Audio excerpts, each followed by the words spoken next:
ಚಳಿಗಾಲದಲ್ಲಿ ಮನೆಯ ಹೊರಗಡೆ ಸಂಜೆಯ ಸಮಯದಲ್ಲಿ ಸಣ್ಣದಾಗಿ ಒಂದು ವಾಕಿಂಗ್ ಹೋಗೋಣ ಎಂದುಕೊಂಡರೆ ಬರುವಾಗ ಗೋಬಿ ಮಂಚೂರಿ ತಿಂದು ಅಥವಾ ಮನೆಗೆ ಪಾರ್ಸಲ್ ತರದೆ ಬರಲು ಮನಸ್ಸೇ ಆಗುವುದಿಲ್ಲ. ಏಕೆಂದರೆ ಚುಮು ಚಳಿಯಲ್ಲಿ ಬಿಸಿ ಬಿಸಿ ಗೋಬಿ ಮಂಚೂರಿ ತಿನ್ನುವುದೇ ಒಂದು ಮಜಾ. ಎಲೆಕೋಸಿನಲ್ಲಿ ಮಾಡುವ ಗೋಬಿ ಮಂಚೂರಿ ದೇಹಕ್ಕೆ ಆರೋಗ್ಯಕರ ಕೂಡ. ನಮ್ಮ ದೇಹದ ತಾಪಮಾನವನ್ನ ನಿರ್ವಹಣೆ ಮಾಡಲು ಇದು ಸಹಾಯಕವಾಗುತ್ತದೆ. ಇದರ ಜೊತೆಗೆ ಇನ್ನೂ ಕೆಲವು ಆರೋಗ್ಯ ಪ್ರಯೋಜನಗಳನ್ನ ಕೊಡುತ್ತದೆ. ಹಾಗಾದ್ರೆ ನಿಮ್ಮ ಆಹಾರ ಪದ್ಧತಿಯಲ್ಲಿ ಎಲೆಕೋಸು ಸೇರಿಸಿಕೊಂಡರೆ ಏನು ಲಾಭ ಎಂಬುದನ್ನ ಇವತ್ತಿನ ವಿಡಿಯೋ ಮುಖಾಂತರ ತಿಳಿದುಕೊಳ್ಳೋಣ. ಅದಕ್ಕಿಂತ ಮುಂಚೆ ನೀವಿನ್ನೂ ನನ್ನ ಚಾನಲ್ಗೆ ಸಬ್ಸ್ಕ್ರೈಬ್ ಆಗಿಲ್ಲ ಅಂದ್ರೆ ಪ್ಲೀಸ್ ಸಬ್ಸ್ಕ್ರೈಬ್ ಮಾಡ್ಕೊಳ್ಳಿ. ಹಾಗೆ ಪಕ್ಕದಲ್ಲೇ ಇರುವಂತಹ ಬೆಲ್ ಐಕನ್ನ ಕ್ಲಿಕ್ ಮಾಡಿ.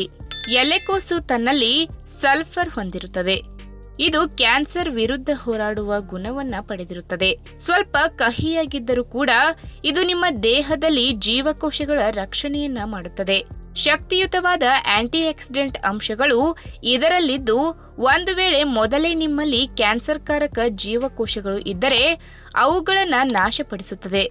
ಇನ್ನು ಆಂಟಿ ಆಕ್ಸಿಡೆಂಟ್ ಅಂಶಗಳನ್ನ ಒಳಗೊಂಡಿರುವ ಎಲೆಕೋಸು ಆಂಟಿ ಇನ್ಫ್ಲಾಮೆಟರಿ ಕೂಡ. ಇದು ದೇಹದಲ್ಲಿ ಉಂಟಾಗುವ ಉರಿಯೂತವನ್ನ ತಡೆಯುವ ಶಕ್ತಿಯನ್ನ ಪಡೆದಿದೆ. ಬೇರೆ ಬಗೆಯ ತರಕಾರಿಗಳಿಗೆ ಹೋಲಿಸಿದರೆ ಇದರಲ್ಲಿ ಈ ಪ್ರಭಾವ ಜಾಸ್ತಿ ಇದೆ. ಹಾಗಾಗಿ ನಿಮ್ಮ ಆರೋಗ್ಯಕ್ಕೆ ಇದು ತುಂಬಾ ಒಳ್ಳೆಯದು.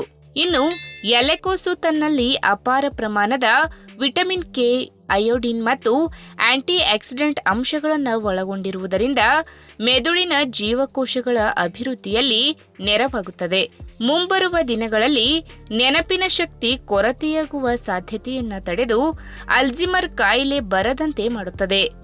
ಇನ್ನು ನಮ್ಮ ದೇಹದಲ್ಲಿ ರಕ್ತದ ಒತ್ತಡ ಉತ್ತಮವಾಗಿ ನಿರ್ವಹಣೆ ಆಗಬೇಕು ಎಂದರೆ ನಾವು ತಿನ್ನುವ ಆಹಾರದಲ್ಲಿ ಕೆಲವೊಂದು ಅಂಶಗಳು ನಮ್ಮ ದೇಹ ಸೇರಬೇಕು. ಅದರಲ್ಲಿ ಪೊಟ್ಯಾಷಿಯಂ ಕೂಡ ಒಂದು. ಎಲೆಕೋಸಿನಲ್ಲಿ ಪೊಟ್ಯಾಷಿಯಂ ಪ್ರಮಾಣ ತುಂಬಾ ಇದೆ. ಇದು ನಮ್ಮ ಬ್ಲಡ್ ಪ್ರೆಷರ್ ಮಟ್ಟವನ್ನು ಕಡಿಮೆಯಾಗುವಂತೆ ಮಾಡುತ್ತದೆ. ಹಾಗಾಗಿ ಎಲೆಕೋಸು ಹೈ ಬಿಪಿ ಇರುವವರಿಗೆ ತುಂಬಾನೇ ಒಳ್ಳೆಯದು.